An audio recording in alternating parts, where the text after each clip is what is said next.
Una bomba di media potenza è stata fatta scoppiare contro una finestra laterale del palazzo comunale di Parghelia, un centro turistico sulla costa vibonese. La deflagrazione, che si è avvertita in tutto il paese, è avvenuta intorno alle 3 del mattino, creando allarme. Il municipio di Parghelia era già stato oggetto di un attentato simile e di altri gravi atti intimidatori tra il 2006 e il 2007, nel periodo in cui era sindaco Vincenzo Calzone.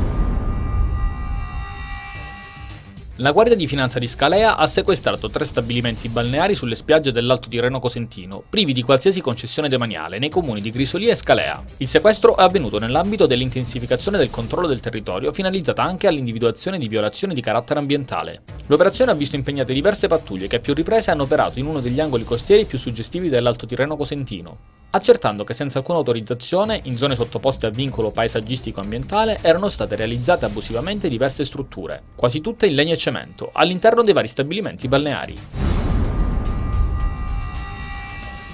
Un consiglio comunale congiunto del comune e della provincia di Crotone è aperto ai rappresentanti istituzionali a tutti i livelli del territorio per gridare no alla soppressione dell'ente che decreterebbe un colpo di grazia al territorio. È quanto è stato annunciato stamattina nel corso della conferenza stampa tenuta nella sala giunta dell'ente intermedio dal presidente della giunta provinciale Stanislao Zurlo, dal presidente del consiglio Benedetto Proto e di tutti i capogruppo, sia di maggioranza che di minoranza.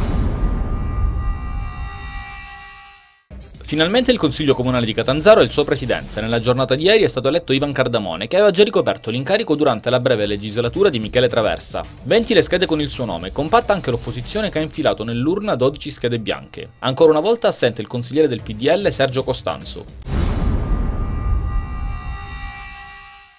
Quello appena iniziato sarà un weekend da bollino rosso in fatto di temperature. Dopo Scipione infatti è arrivato il temuto secondo anticiclone africano, Caronte, che ha fatto salire non di poco le temperature. Con l'arrivo dell'aria calda verso il Mediterraneo le temperature saliranno. In Calabria supereranno i 35 gradi e sarà davvero un fine settimana di fuoco. Le temperature così alte dureranno per quasi 10 giorni ed a rischio saranno soprattutto le fasce deboli della popolazione, per le quali è consigliato di bere molto e non esporsi al sole.